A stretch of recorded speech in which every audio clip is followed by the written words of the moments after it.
Perfect. And then I'm going to give a brief introduction. I know some of you have been on webinars with Bob in the past, so you're already familiar with him. But if not, Bob is a semi-retired and works as a senior consultant with Dairy Strategies LLC.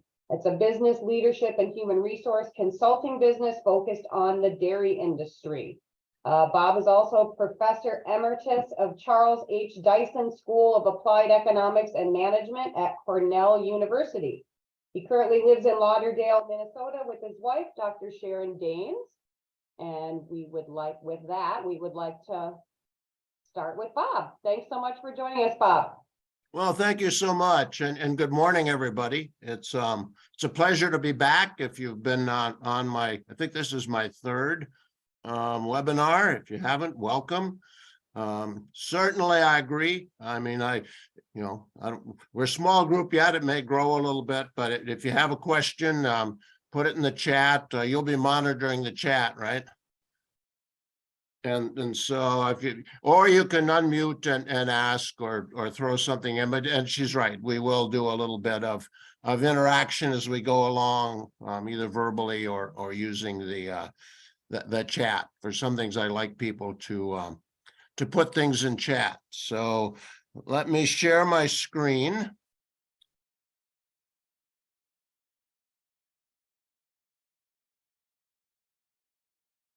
And I will.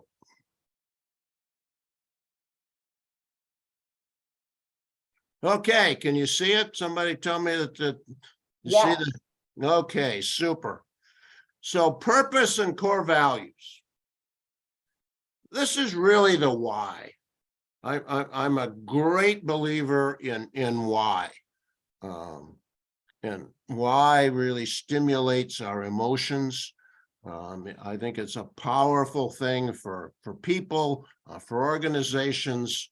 And so let's spend a little time thinking about that. And there is a common phrase that we hear: without vision, the people perish. You can actually find this in the Bible as well as many other places. And there's really some truth to that.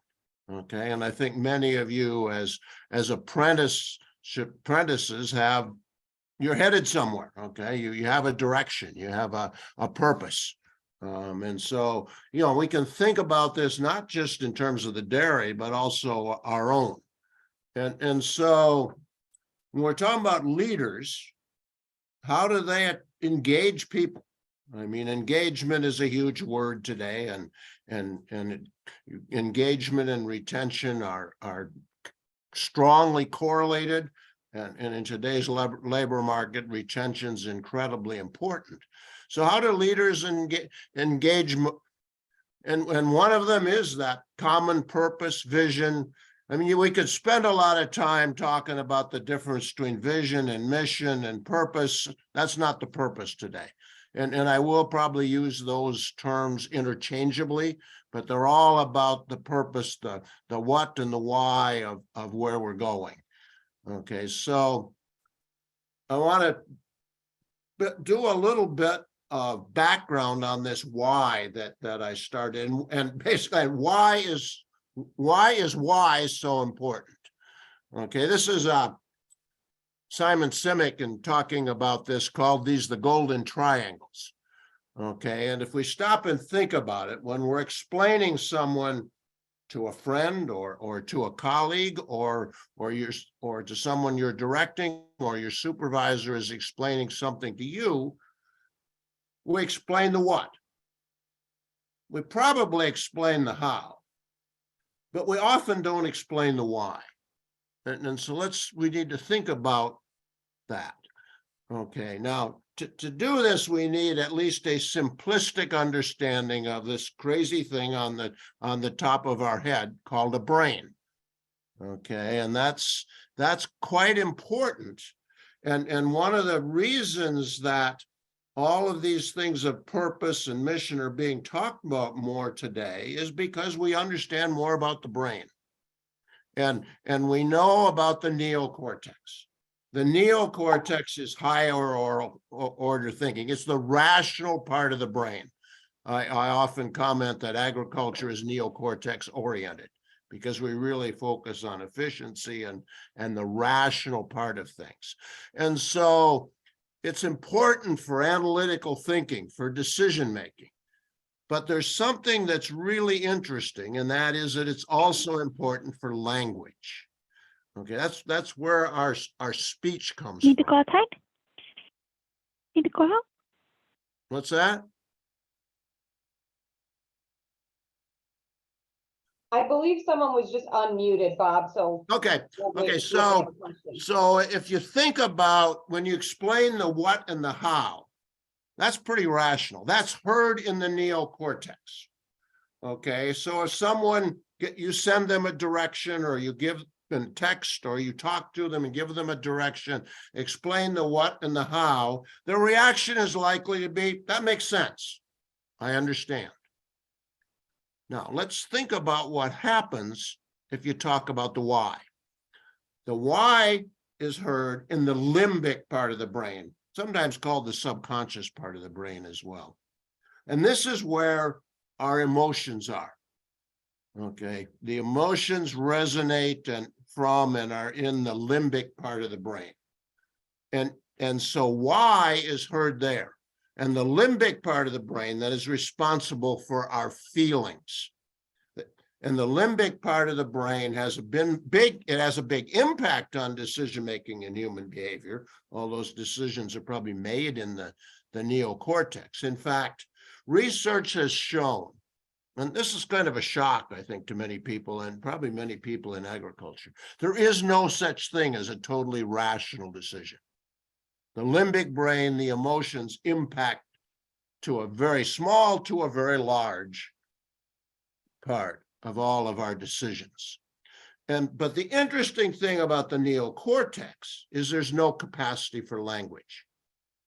And so when we have an emotion, the emotion has to be communicated to the neocortex, which says, what's this shit? And then it's the one that has to state the emotion. And so think about why it's so hard for us to say, I love you. Well, that's why. Okay. But now we want to focus on this why business. When we explain why, that's heard in the limbic part of the brain. So we can have an emotional response, commitment, excitement. And so now, hopefully, after you explain what and how and gotten okay, now you've gotten, I'm excited, or I want to do that. Okay, so the why brings the emotional piece. And so why is important for lots of things. We're talking about it today in terms of purpose, vision, and so forth. Okay, so why drives our emotions, but it's difficult to articulate. And particularly when it comes to personal vision or farm vision, they are difficult to articulate. I always comment that the farms were the original vision or purpose-driven organization on this planet. Okay, but when they were small and homesteading and everything, no one worried about articulating the vision because everybody was together. The kids got it by osmosis. Now we have multiple families, we have employees. Okay, and so it becomes important not just to have it, but to articulate it. And so this purpose, this vision, is the basis for feelings of meaningful work. It's the emotional reason for working. So what I'd like you to do, okay, is take 1 second and just type into chat your one word, or maybe I can give you 2, your one word reaction to what we just talked about.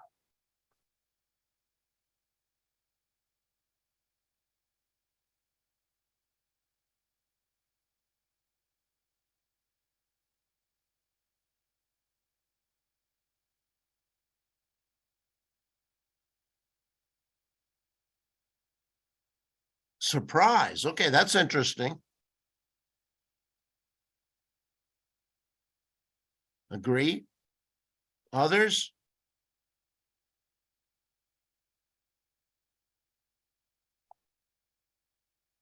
Wow, okay. And like I said, I mean, it's really only the last 10 or 15 years that we've really understand this as neurologists and others have learned about the brain. So I'm going to undo my chat and move ahead. So now that we've done that, I want to talk about a second piece of this, okay? And so it's more than just the why. In order to really understand the power of purpose or vision or mission, we really need to understand motivation. And again, we've learned so much more about motivation than we knew when I went to school or even when I started teaching this kind of stuff 30 years or so ago. And that has been very powerful to think about what's going on. And so we can think of motivation as energy to act. When we're ready to go and do something, we're motivated. Okay, so now we want to think about the why again. Okay, why are we motivated? Well, historically, we've talked about carrots and sticks. Okay, carrots being positive encouragement, positive feedback, sticks being reprimands. Well, it's not that those aren't important, but they're kind of like a candy bar. Okay, you get a little burst of that motivational energy and then it goes away.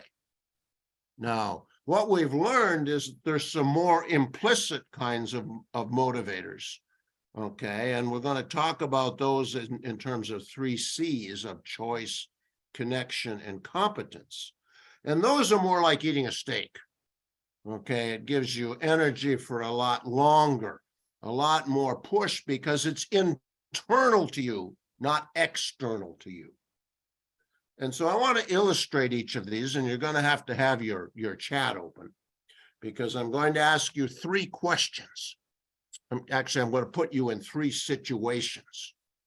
And I want you to put yourself in that situation, and then think about what would be your emotional response. And so here's the first one.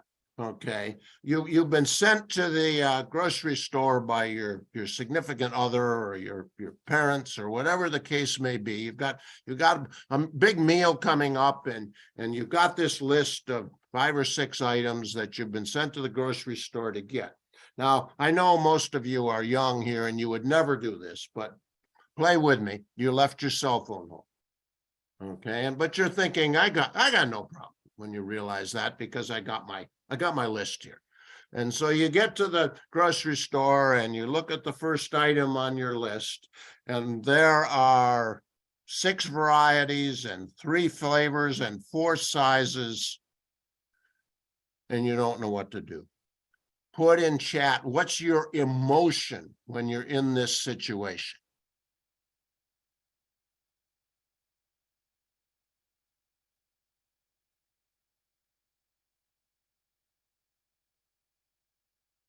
Anxiety, frustration. That's the most, when I do this in person, that's the most common one. Friends, frustration, overwhelmed. There you go. So what's happening here? Okay, what's happening in this when you're in this situation is that you've reduced your motivational power from choice. Choice is the first one of our 3 C's, and it's the perception we are in control of our actions. The perception we're in control of our actions, or it's options within boundaries. Okay, I think I mentioned engagement and delegation already. Okay, those provide people with more choice. They're more in control of their actions.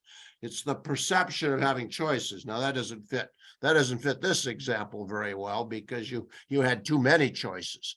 Okay, but you didn't have they weren't within your boundary. So now we have our second one. Here's our second question that again you can chat. You've been part of a group, friends, social group, whatever. But over the last time period, few days or whatever, you've felt like that red stick person. You felt left out of that group. Again, put yourself in that situation. How would you feel?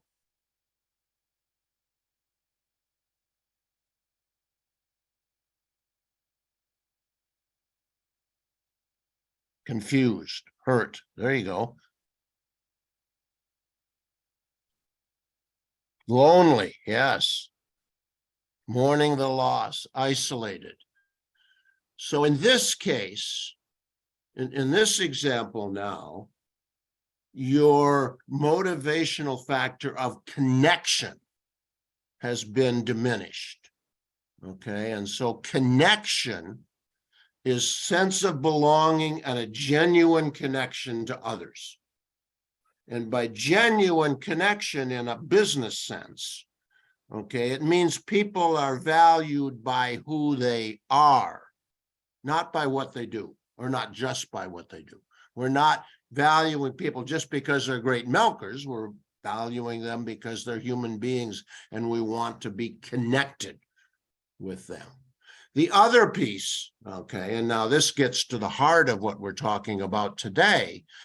Part of connection is contributing to something greater than ourselves. And that's the vision, the purpose. So the most direct part of vision and purpose in terms of motivation is it has the power to increase our sense of connection. But we're still going to talk about the third type of C. Here's the situation now. You for some reason, there's no one around to do it or whatever. You have to do something you just know you're not good at. Okay, our microwave went out over the weekend. Now I'm in big trouble because I'm not good at anything like that. So I got to go get some help. All right. And again, I feel kind of a loss of here. So again, one final time for this, put in the chat. What's that situation you've been asked to do something you just know you're not good at?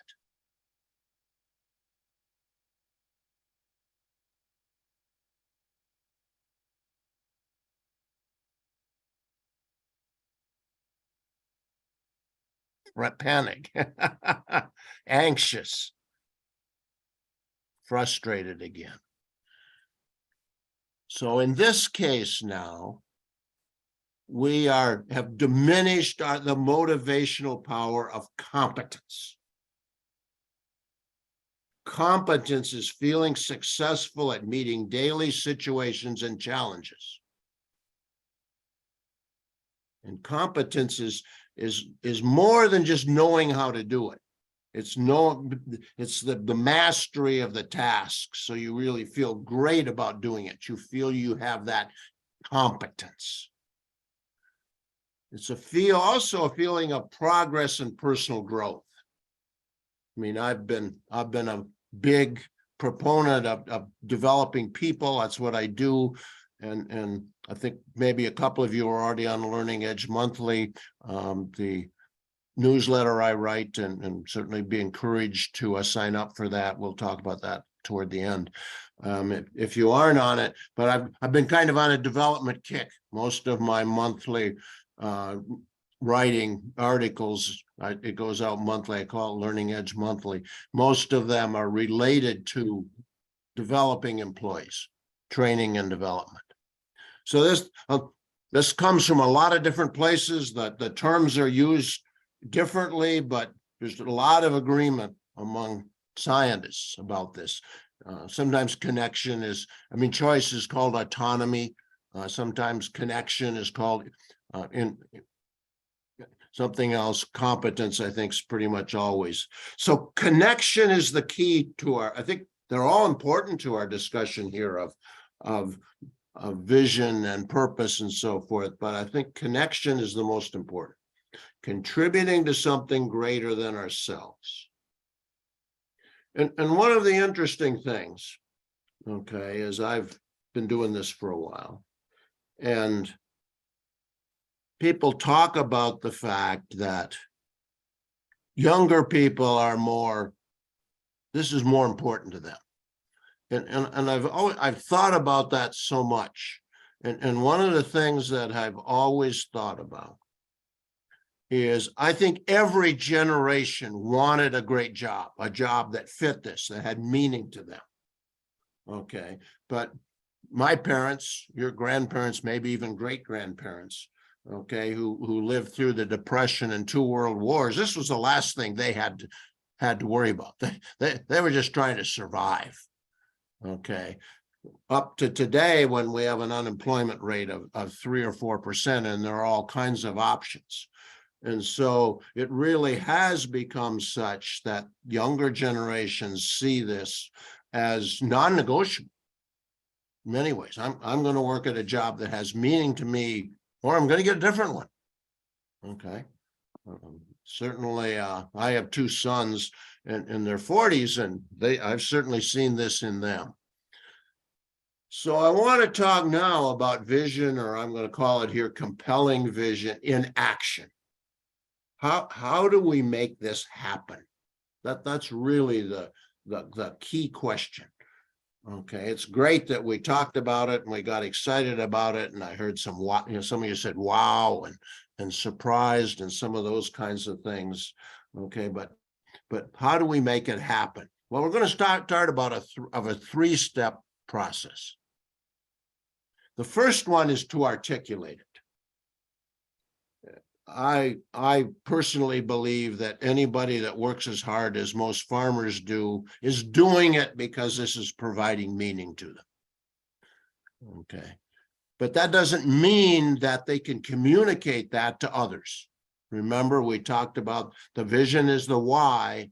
The why is hard to communicate because the limbic brain has got to talk to the neocortex that really doesn't understand this emotion shit. Okay, and so articulating it is difficult, but if we're going to communicate it to partners, to employees, to potential junior partners, whether our children or some non-family member, we need to be able to articulate it. The second step, we'll come back to each of these, determine meaningful methods of communication. And then third step is use it. So let's think about this detailed articulation for a moment. One of the ways, first of all, it's difficult because of the fact that we're trying to write from the limbic brain, and that doesn't happen directly. Okay, so it requires introspection. It requires much discussion. Sometimes it requires a facilitator. I've done that sometimes and listen to people talk.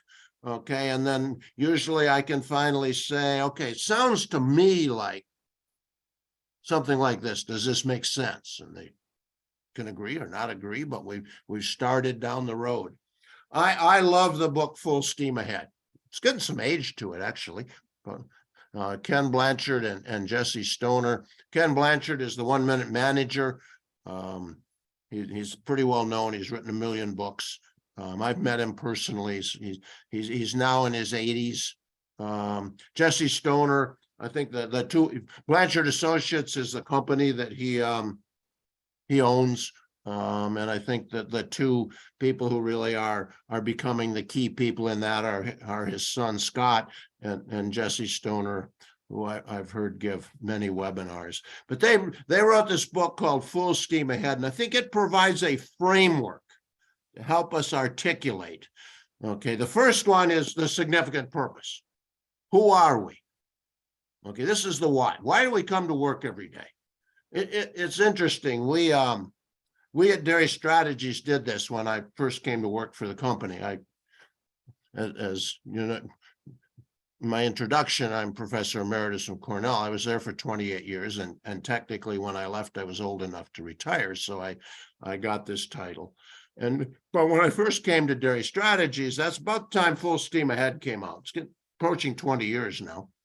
Okay, and so we actually all read the book, and then we started talking about these 3 things. And it was interesting. Terry Smith, who's the owner of Dairy Strategies, said everyone write their own. Okay, and so we all wrote something, but they had some similarities, but there was no real commonality. Okay, and so we talked and we talked. We actually were on the internet wordsmithing things, but we finally came up that something has really tested the time, and that is we deliver insight. Okay, that's really what we do. We deliver insight. Okay, now we don't make decisions. Okay, we provide advice, but we deliver insight. Values, we'll come back and talk more about values in a few minutes, but it's what guides us on our journey. Okay, we're trying to fulfill our significant purpose, but what's going to guide us on the way there? And the third part is, what are we trying to create? Picture of the future. And it was interesting when we did this. Okay, and as I said, Dr. Terry Smith is our owner and CEO. And I think we kind of adopted what he said when he said, you know, my picture of the future is we can walk through the dairy case in the grocery store and be able to really feel Dairy Strategies made a difference. Okay, that's a pretty vivid picture of the future. So I'm just going to stop for a second. What are some of your ideas for what we just talked about? And you can put them in chat, or you can just write them down. But I'm going to stop for a couple of minutes and let you digest kind of where we're at. And one of my clients loves the word noodle on what we've talked about and what it might mean for your farm, or even for you personally, if you choose to go that route.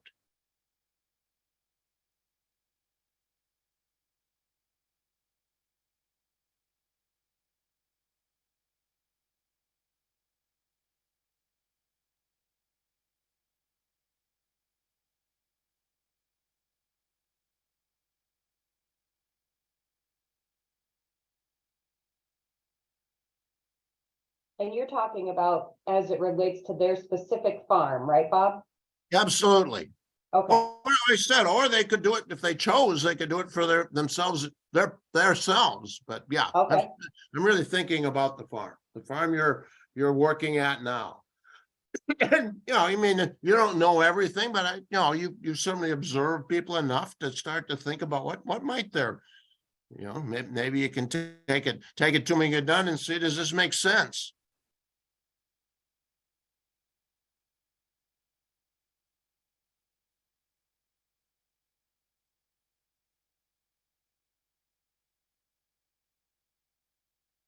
If anyone would like to go off mute and even talk or mention what they're thinking, that's fine too, if you don't want to put it in chat. Absolutely.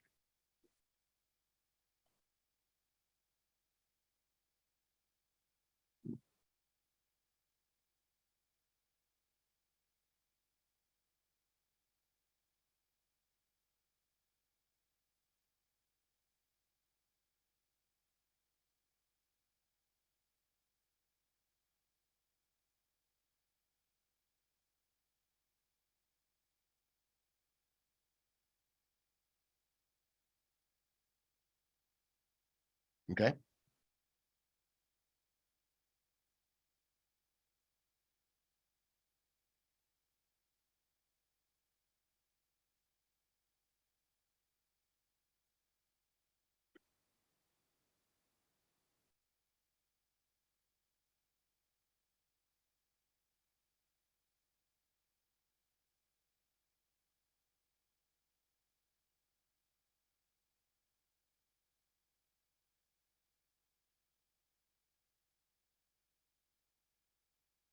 I'm going to comment on the two that are in chat. One is I choose to farm to meet demand for grass-fed milk, and then continued succession to the next generation. I would suggest those are great starts, but take the first one. Why grass-fed beef? Okay, keep pushing with asking why. The succession one is really interesting. Okay. Because I often talk about that, and there are many farms that if you read their mission statement or their purpose, it's to make money and pass the farm on to the next generation. So again, I need to think a little bit about that. You really want, what we're really talking about is here with that is to have something that's meaningful to everyone. Obviously, the owners are the ones that get to write the book. Okay, they need to get to do the articulating, but they need to think about, is this going to connect with everybody and make money and pass the farm on to the kids? Where's the connect to that with the employees? Okay, so they're both great starts.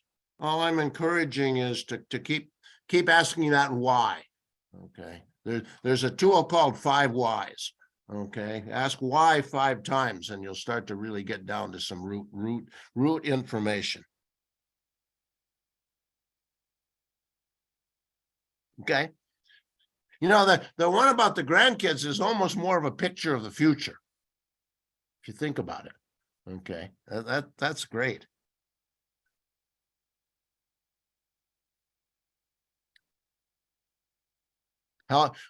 Higher quality, healthier soils. Okay, reach out to public. That's okay. I mean, you're all really having great starts, and like I said, I encourage you. I don't think many of you on here are owners, but run that by them. You know, I do it in a question, not this is what I think you should do. It's more as, you know, that crazy guy, Dr. Milligan, had us do this on the webinar. What do you think what I did?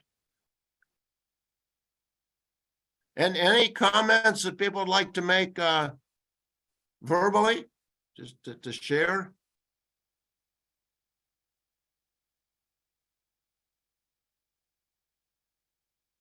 Okay, so to summarize where we're at, okay, we've been articulating and kind of a transition. Patrick Lencioni is one of my favorite authors. This actually comes from a book called The Advantage, and he says employees in every organization and at every level, maybe that's the most important thing in this, need to know need to know that at the heart of what they do is something grand and inspirational. Now, obviously, that's a little strong, maybe, but that gets back to the connection. Okay, they need to have something that provides connection, would be another way to say this quote. So the second one is, okay, now you've articulated some things, and maybe you got a page full of ideas. How do we communicate that to people? Okay, because when you want something that sticks with everyone, that really encapsulates what we're talking about. Okay, and some examples. Apple, challenge the status quo, is really their purpose. Okay, and you know, Southwest Airlines, of course, they're kind of faltered on this one recently. We all know you are now free to move about the country. Okay, and that's really their low cost, so grandparents can go and visit their kids and so forth. Disney, provide good, clean fun. Okay, so those are just some that we've seen. And it can be different things. My wife and I have become huge Gopher women's hockey fans, University of Minnesota Gopher women's hockey fan. We play Wisconsin this weekend, incidentally. And it's really been fascinating. The coach, I would say, went through a crisis. There were a couple of years that we'd done well. Historically, Wisconsin and Minnesota have been the 2 best women's hockey teams in the country, but we'd lost in the Frozen Four a couple times. And he observed the players, and he observed their parents, and probably us fans too, and said they kind of felt like the year was a loss. And that really bugged him. We had great years. We got to the Frozen Four. And so what he did is he developed 4 values. And he said, if we focus on those 4 values and play like we're supposed to, we'll win some games. We've won some national championships since he did that. Okay.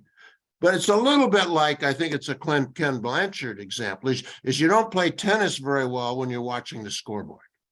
Okay, you need something more. And so his 4 values are tough. We weren't tough enough on Saturday. Grateful, disciplined, and devoted. And that's really helped provides, I mean, you still want to win. Now, he's not saying we don't want to win, but the focus is is on getting there, not on the end point.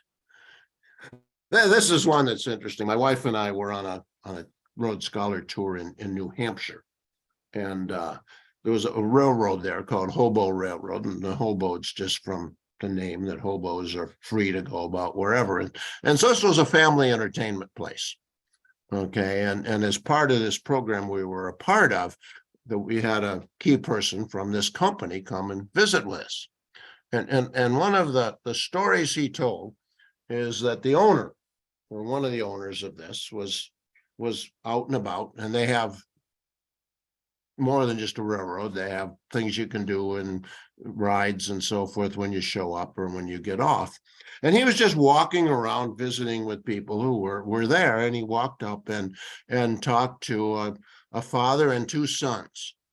And he turned to the kids and said, "Why are you here?"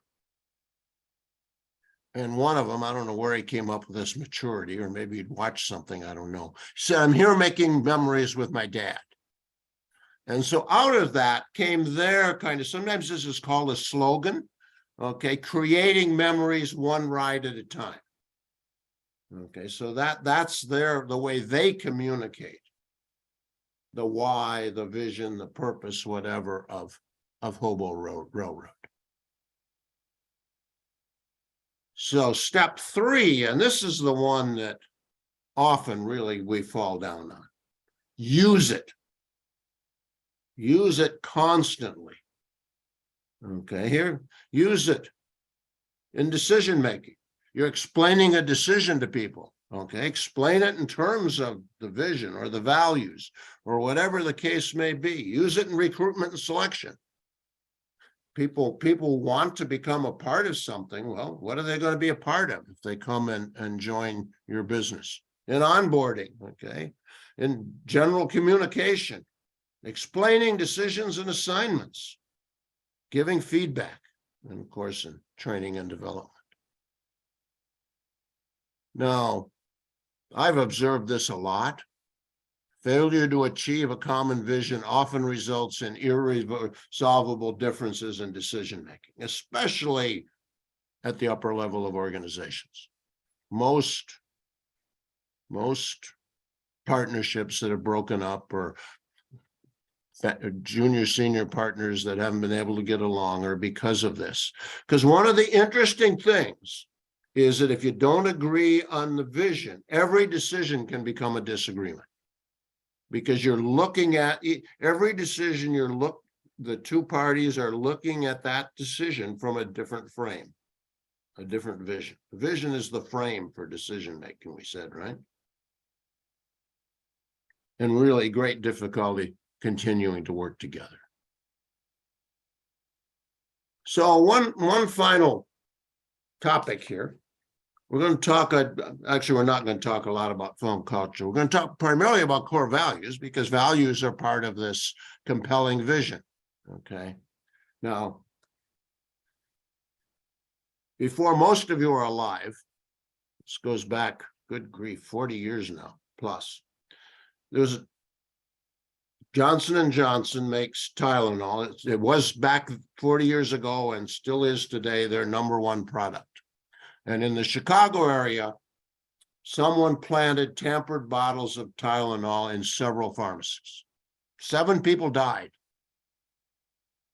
Okay, what would you do? Johnson & Johnson immediately pulled every bottle of Tylenol from every shelf.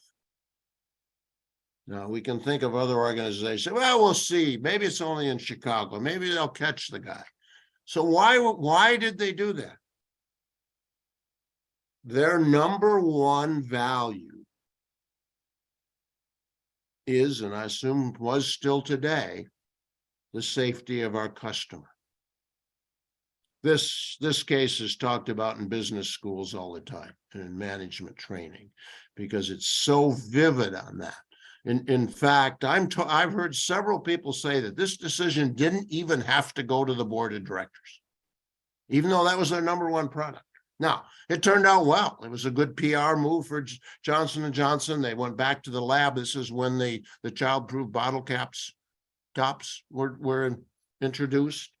Okay, but just a powerful story. So core values answer the question, what do we want to live by?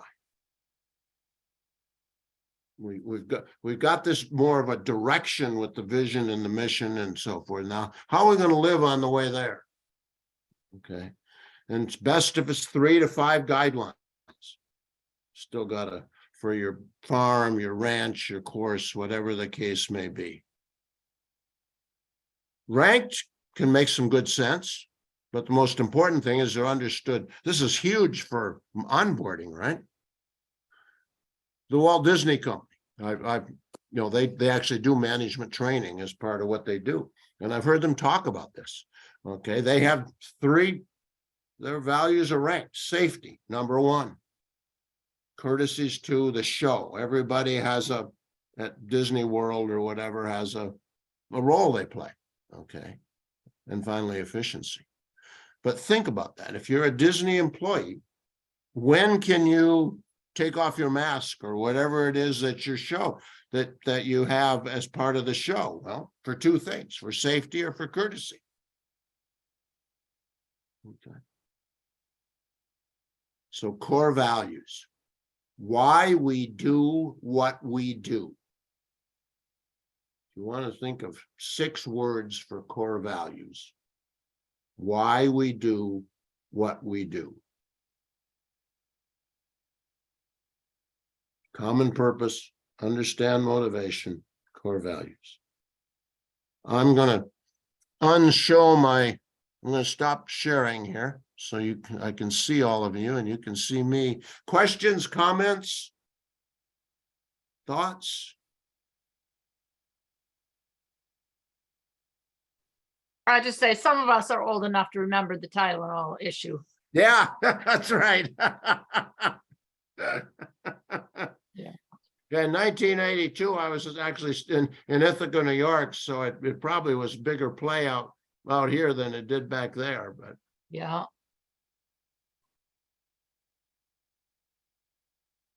Yeah, we're about 40 minutes from Ithaca. oh, okay. Yeah. Where are you?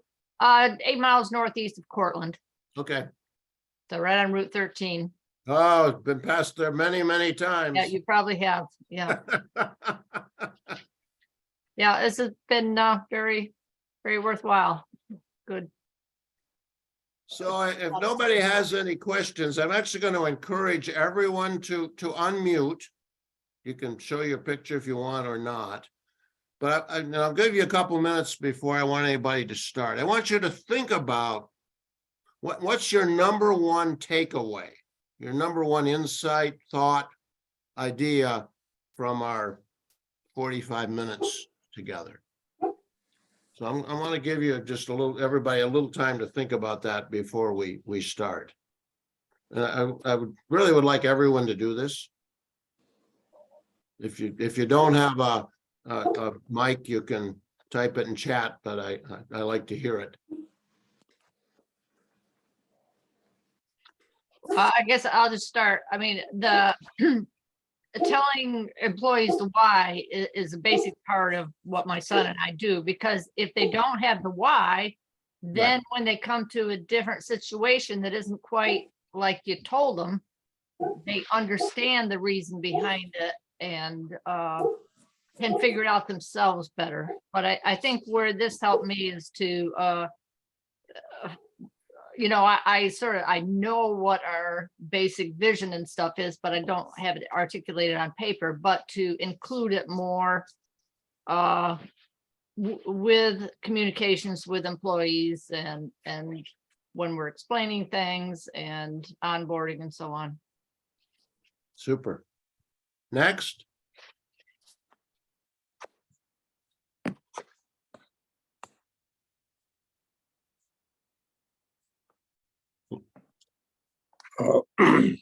I'm Joe. I'll just share. I just got on really late. I had another call.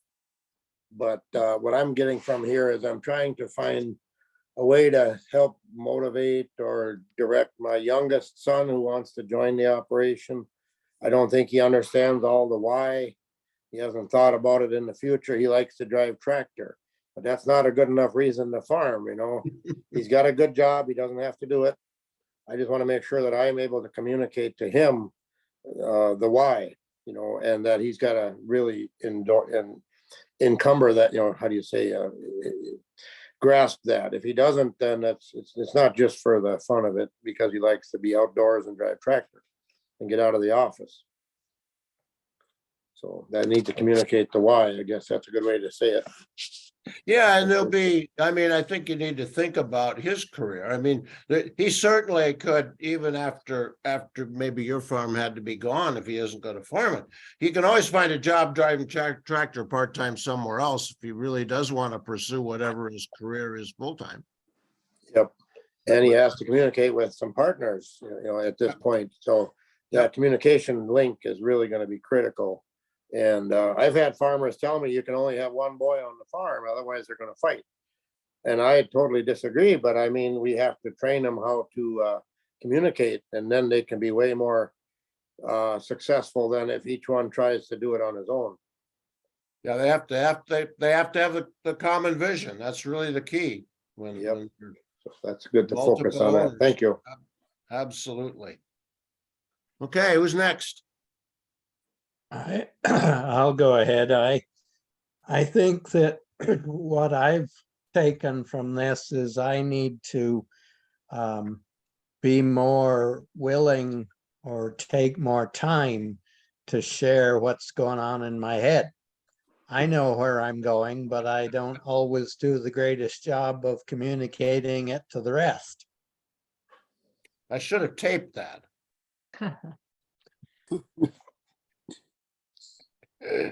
Actually, it is taped. Yeah.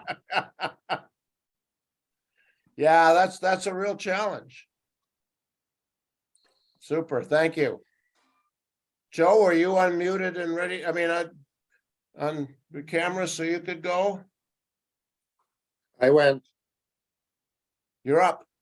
before. Joe already went. He yeah. went first. How about Oh, you Michael? already went. I'm sorry. Michael? Oh, well, that's- I'm Michael Monte. I'm currently sitting in East Central Wisconsin, and I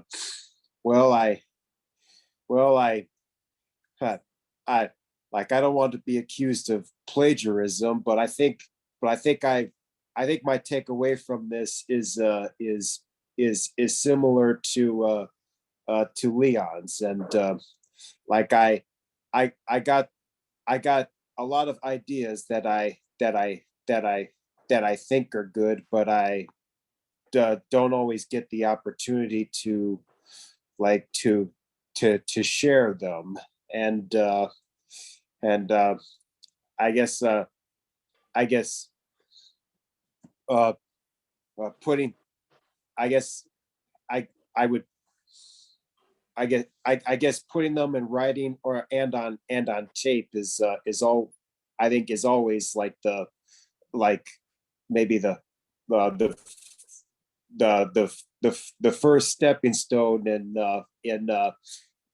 getting my messages across to others. Yeah, writing is so clarifying.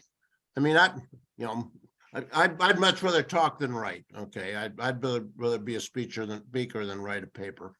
And so You know, I mentioned the Learning Edge Monthly is my monthly newsletter, and that, I mean, we started that amazingly almost 15 years ago now.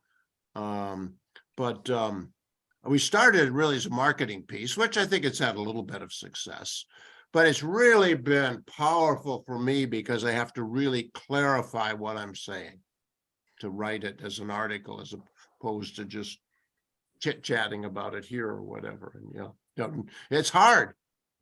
And then when you're talking about something that, you know, where emotions are involved, it really, it's hard. No question about that. But thank you for sharing.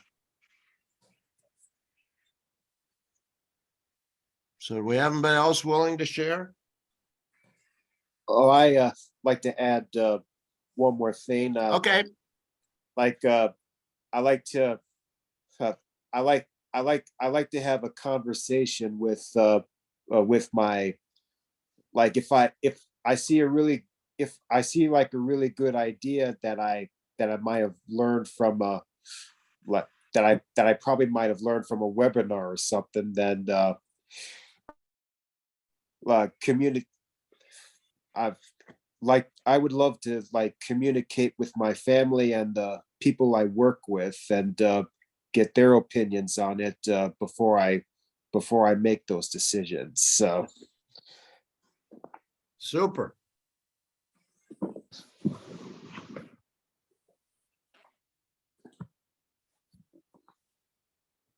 That's it.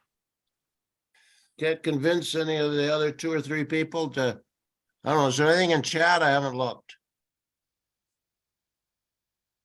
Yes, Dave said, my wife and I did this 25 years ago, but need to update and simplify with the next generation coming back to the farm. Super. Okay, so I mentioned I write a newsletter, but we were actually trying to get the link to it, and it wasn't working. So why don't we suggest this, if that's okay? If you'd be interested in, it's a monthly newsletter, it's free. I used to say that I only send out one a month, but actually starting back in the fall when I made the development emphasis, I actually offer 2 free webinars a month through that. Okay. Topics like this, they're a little shorter than this, and I usually send out a reminder of that, so you actually get 2 a month. But why don't you, if you do want to, why don't you communicate with Angie and she'll send it on to me? Yep, that sounds great. Just shoot me an email, Angie@dganational.org, and I'll be happy to get you added.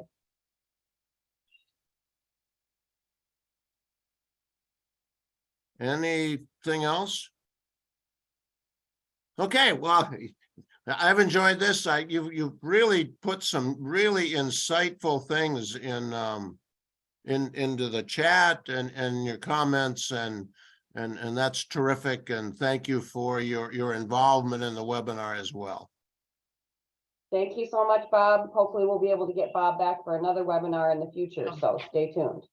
Yeah, I was just going to add, it's like Dave, he did it 25 years ago. I think I did it more like 35 years ago when I went through holistic management training, because they're very much, you know, what's your vision of the farm is. So I got to look up that paperwork. If I can still have it, and because I don't think it's changed all that much. Super. No, it doesn't, you know, decisions change, strategy changes, tactics really change, but typically the vision does not. Yeah. Good, thank you. Great. And every time I see a byline in a farm magazine, I always read your articles. Oh, thank you. All right, thanks, everybody. I hope you have a great rest of your week, and we will see you next month. Thanks again, Bob. You're welcome. All right. Thank you, Bob.